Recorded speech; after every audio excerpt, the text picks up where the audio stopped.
Hello everyone, welcome in my YouTube channel BioHub. Today we will talk about cell. It's a very interesting and important topic.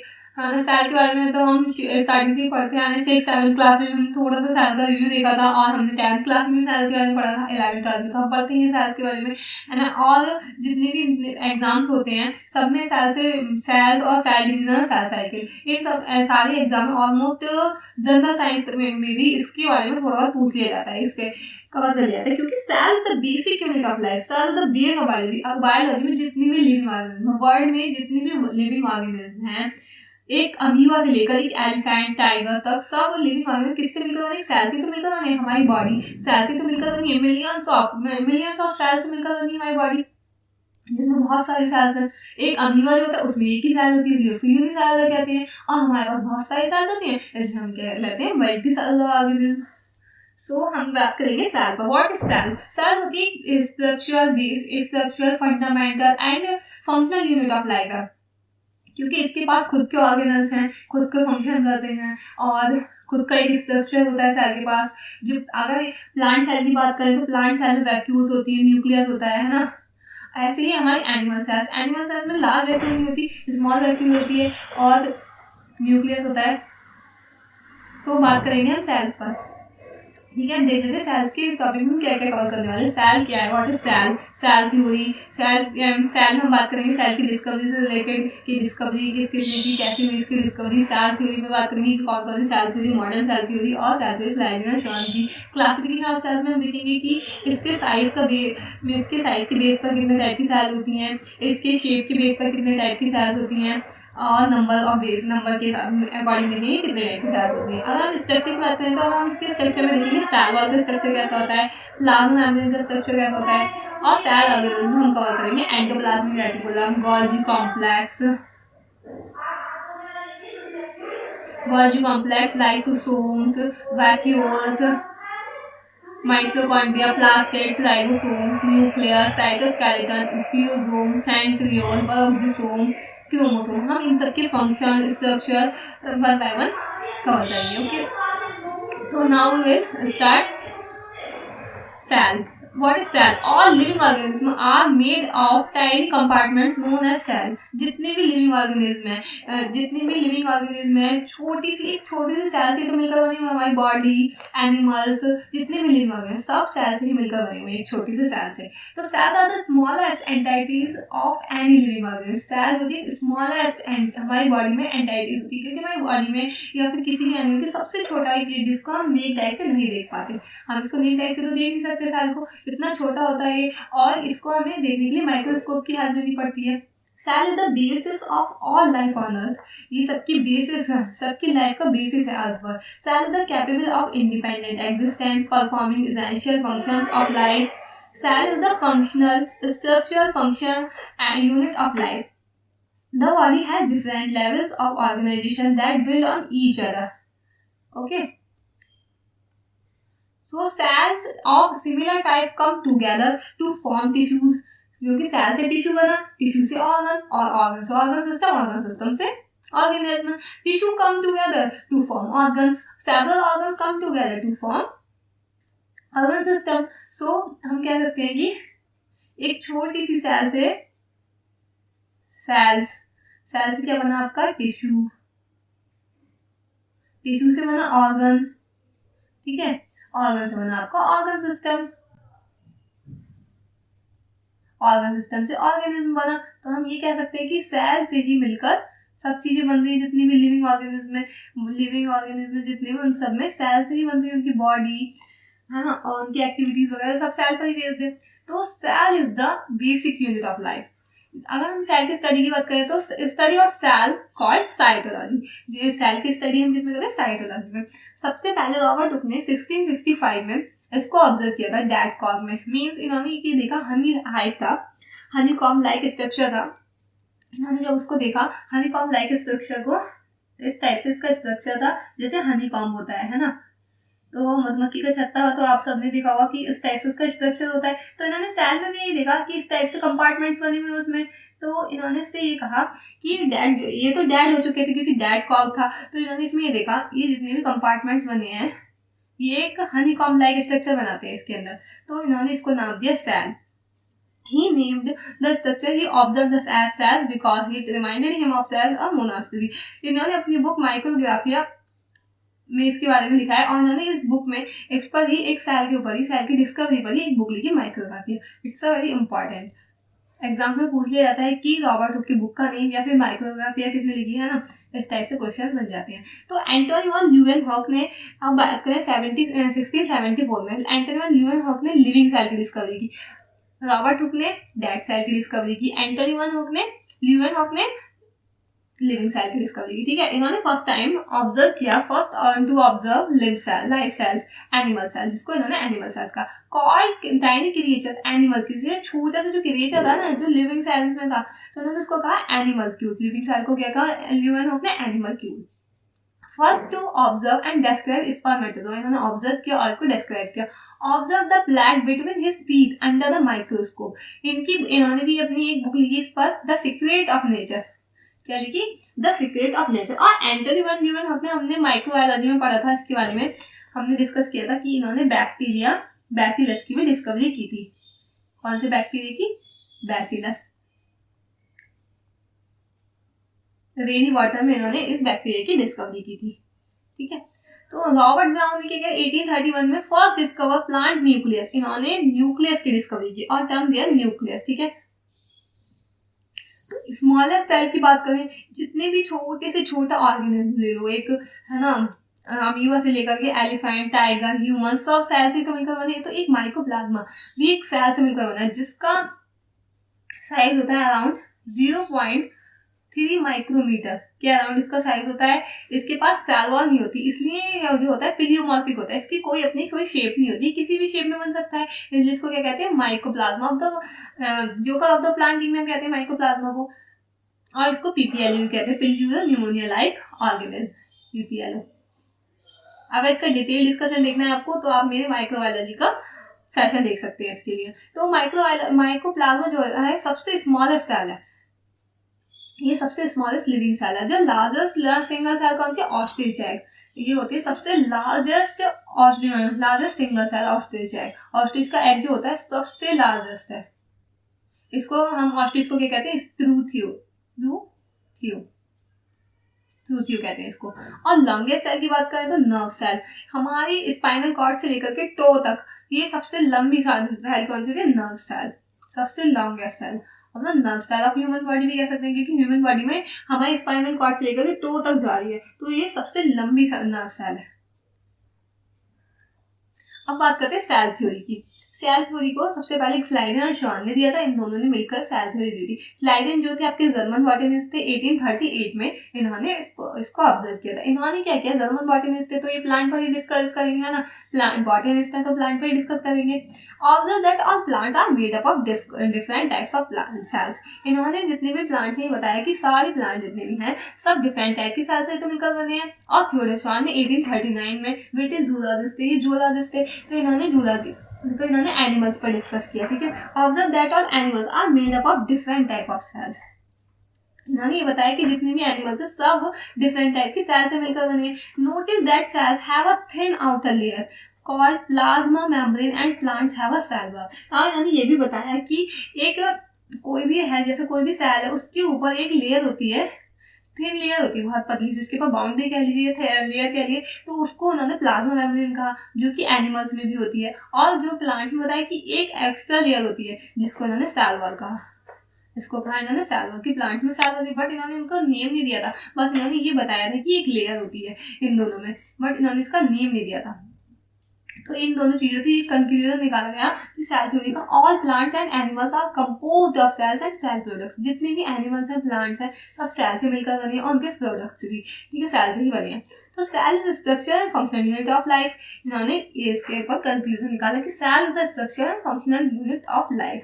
ठीक है, तो modern cell theory इसका एक exception है, इन्होंने मतलब इसके लिए ये दिया कि मॉडर्न सेल थ्योरी में इन्होंने बताया कि इनकी कुछ कमियां रह गई थी, इनकी कुछ ड्रॉबैक थे इनकी सेल थ्योरी के, स्लाइडर एंड शॉन के, कि इन्होंने ये नहीं बताया कि कोई भी सेल है सब कुछ सेल से तो बना है, बट वो सेल बनी कैसे, वो सेल अराइज कैसे हुई। तो इन्होंने बताया, रुडोल्फ विर्काउ ने, इन्होंने 1855 में कहा एक स्टेटमेंट दिया ओमनी सेलुलर ई सेलुलर, इन्होंने क्या स्टेटमेंट दिया ओमनी सेलुलर ई सेलुलर। इसका मीनिंग होता है new sales arise from pre existing sales. इन्होंने अपनी लैंग्वेज में ये स्टेटमेंट दिया, तो इसका मतलब होता है कि जितनी भी नई सेल्स है सारी cells new cells pre existing cells मतलब ओल्ड सेल से ही डिस्क्राइब अराइज हो रही है, जितनी भी सेल्स है कि एक पुरानी सेल से ही अराइज हो रही है। अगर हम ऐसे ह्यूमन बॉडी की बात करें तो ह्यूमन बॉडी भी एक सिंगल सेल से ही अराइज होती है। जैसे जाइगोट जो होता है उसका फर्टिलाइजेशन के टाइम जाइगोट बनता है। जब जाइगोट बन जाता है तो उसमें क्लीवेज फर्टिलाइजेशन क्लीवेज डिविजन्स होते हैं, तो उससे मल्टीपल सेल्स बनती है, मल्टीपल सेल्स बनती है। जब वो मल्टीपल सेल्स बनते जाते हैं तो एक मल्टी सेलुलर ऑर्गेनिज्म बन जाता है, फिर उससे मिलियंस ऑफ सेल्स बनती हैं, तो उसी से हमारी बॉडी बनती है। तो इसलिए हम कह सकते हैं कि ह्यूमन भी एक सिंगल सेल से ही बना है, ठीक है, जो कि बाद में मल्टी सेलुलर ऑर्गेनिज्म बन जाता है। सो एक्सेप्शन ऑफ सेल थ्योरी, अगर हम इस सेल थ्योरी के एक्सेप्शन की बात करें तो viruses are not made up of cells. Virus जो होते हैं सेल से नहीं बने होते, वायरस असेलुलर होते हैं, नॉन सेलुलर होते हैं। They are compose of nucleoprotein particle. जितनी भी हमने बात की कि जितनी भी लिविंग ऑर्गेनिज्म सब सेल से बने हैं, बट वायरसेस जो होते हैं लिविंग नॉन लिविंग और लिविंग के बीच का इनको कनेक्टिंग लिंक इसलिए तो कहते हैं क्योंकि इसके पास सेल तो नहीं है, बट फिर भी ये पैरासाइट होता है, ऑब्लिगेट पैरासाइट, इंटरसेलुलर पैरासाइट है, फिर भी ये लिविंग उसमें रहता है ना, और जीवित रहता है। इसलिए इसको ये कहते हैं कि ये एक्सेप्शन है सेल थ्योरी का, कि ना तो इसके पास सेल है फिर भी ये जीवित है ना। तो viruses are made up of nucleoprotein particles, they are not consider either living और नॉन लिविंग। इसलिए ये ना तो लिविंग है और ना ही नॉन लिविंग, क्योंकि ये नॉन सेलुलर है। वायरसेस आर असेलुलर और नॉन सेलुलर।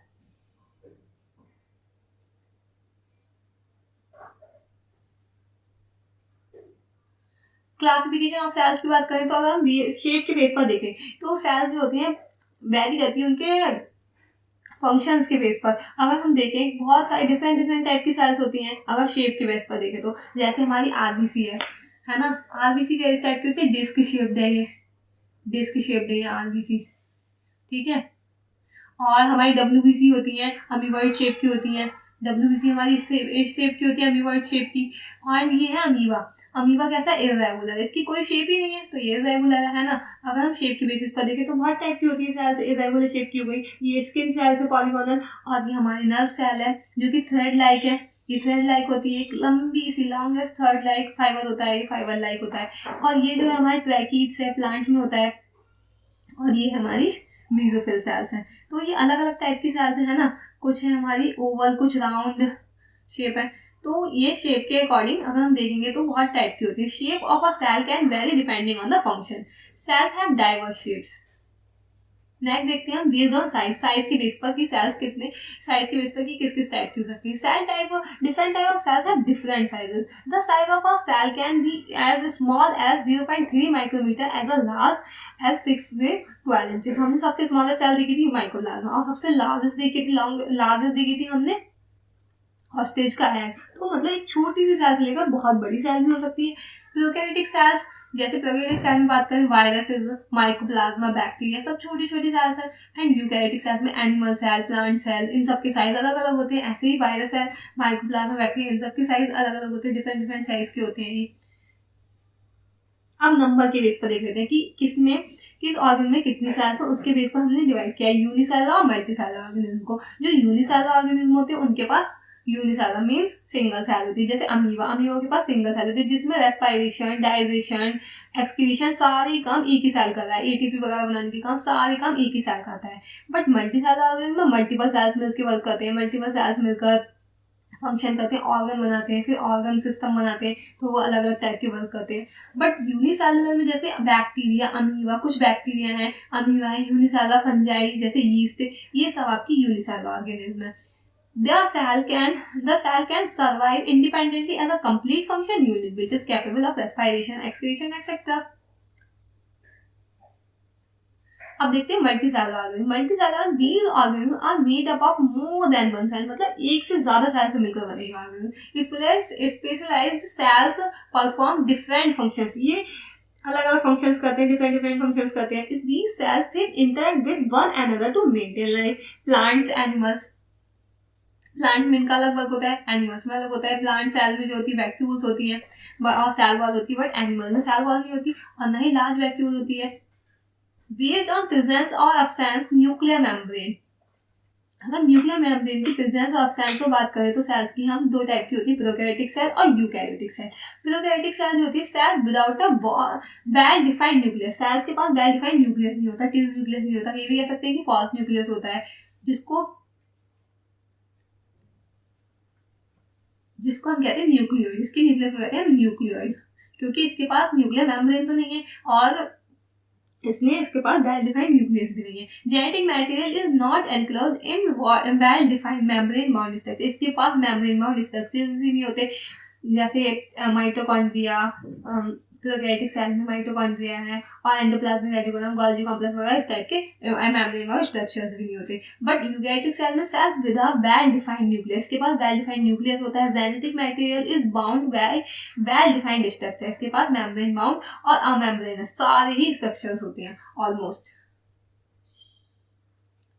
प्रोकैरियोटिक, अब अगर ऑर्गेनिज्म के बेस पर देखें हम सेल्स को कितने टाइप में डिवाइड कर सकते हैं, प्रोकैरियोटिक सेल, मेसोकैरियोटिक और यूकैरियोटिक सेल। ठीक है, तो प्रोकैरियोटिक सेल्स कौन से होते हैं, न्यूक्लियर मेम्ब्रेन भी एब्सेंट है इसमें, हिस्टोन प्रोटीन भी एब्सेंट। अच्छा, हिस्टोन प्रोटीन क्या होता है, हिस्टोन प्रोटीन जो होता है ये हमारे यूकैरियोट्स वगैरह में होता है, क्योंकि ये जो होता है हिस्टोन प्रोटीन डीएनए की पैकेजिंग करता है। डीएनए इतना लंबा होता है कि उसको कॉइल करके ये हमारी उसमें आ जाए, जिससे कि हमारी बॉडी में डीएनए को क्रोमोसोम उसको कॉइल करता है, जिससे कि वो उसमें कॉइल होकर के आ जाए, है ना। बट अगर ये इसमें तो प्रोकैरियोटिक में तो सर्कुलर होता है, बट हमें लीनियर होता है, इतना लंबा डीएनए एक छोटी सी सेल में कैसे आ पाएगा, छोटे से न्यूक्लियस में, तो इसलिए उसको कॉइल करने का काम करता है हिस्टोन प्रोटीन। बट प्रोकैरियोटिक में तो इसका वर्क ही नहीं, क्योंकि उसमें सर्कुलर डबल स्टैंडर्ड डीएनए होता है, इसलिए उसमें इसकी जरूरत नहीं, इसलिए यहाँ पर हिस्टोन प्रोटीन एब्सेंट होता है। जैसे पीपीएलओ, वही माइकोप्लाज्मा, आर्कीबैक्टीरिया, साइनोबैक्टीरिया, ये सब आपके प्रोकैरियोटिक के एग्जांपल्स हैं। मेसोकैरियोटिक में न्यूक्लियर मेम्ब्रेन तो प्रेजेंट होती है, बट हिस्टोन प्रोटीन एब्सेंट होता है,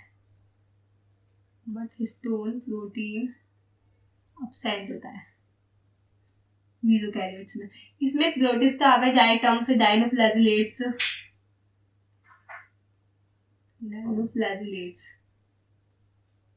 ये सब इसके एग्जांपल्स हैं। न्यूक्लियर मेम्ब्रेन में प्रेजेंट है, बट इसमें हिस्टोन प्रोटीन एब्सेंट होता है। बट यूकैरियोटिक में दोनों चीजें होती है, न्यूक्लियर मेम्ब्रेन में प्रेजेंट होती है और हिस्टोन प्रोटीन में प्रेजेंट होता है। हिस्टोन प्रोटीन जो होता है डीएनए को कॉइल करता है इस टाइप से।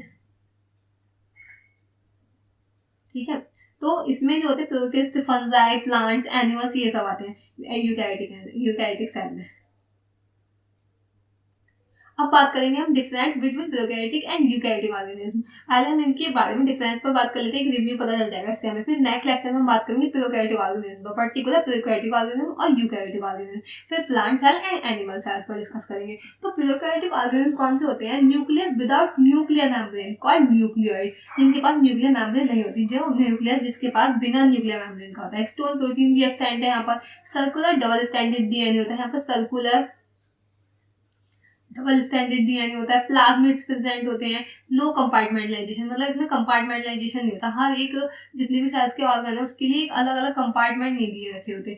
बट यूकैरियोटिक सेल्स में क्या होता है, न्यूक्लियस विद न्यूक्लियर मेम्ब्रेन, इसमें जो होते हैं न्यूक्लियस जो होता है न्यूक्लियर मेम्ब्रेन के साथ होता है, न्यूक्लियर मेम्ब्रेन भी होती है, न्यूक्लियस है उसके ऊपर न्यूक्लियर मेम्ब्रेन भी होती है। हिस्टोन प्रोटीन भी प्रेजेंट होते हैं इसमें। लीनियर डबल स्टैंडर्ड डीएनए होता है इसमें, लीनियर डबल स्टैंडर्ड डीएनए होता है।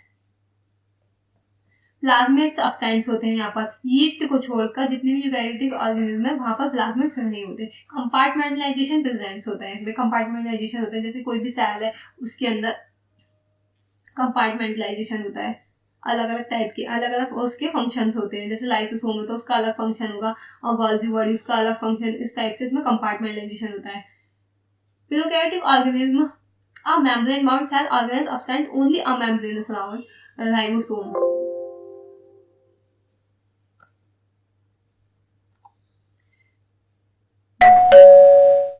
राइबोसोम प्रेजेंट, इसमें क्या होता है, membrane bound cell organelles absent होते हैं, बट इसमें अमेम्ब्रेनस राइबोसोम प्रेजेंट होते हैं। राइबोसोम इसमें 70s टाइप के होते हैं। Membranous and amembranous organelles are present, इसमें जो होते हैं मेम्ब्रेनस और अमेम्ब्रेनस ऑर्गेनल्स सारे प्रेजेंट होते हैं। राइबोसोम्स इसमें 80s और 70s टाइप के दोनों टाइप के होते हैं, बट राइबोसोम्स इसमें जो प्रोकैरियोटिक है इसमें 70s टाइप के होते हैं। सो आज इतने ही, नेक्स्ट लेक्चर में बात करेंगे हम और एक पर्टिकुलर टॉपिक जैसे प्रोकैरियोटिक ऑर्गेनिज्म अलग से बात करेंगे इस पर, ये इसमें क्या क्या टाइप के ऑर्गेनिजम्स होते हैं, सेल एनवेलप, सेल वॉल, है ना, तो इस पर बात करेंगे। और यूकैरियोटिक ऑर्गेनिज्म पर बात करेंगे उसके अलग अलग ऑर्गन्स पर। सो टुडे इतना ही, थैंक्स फॉर वॉचिंग।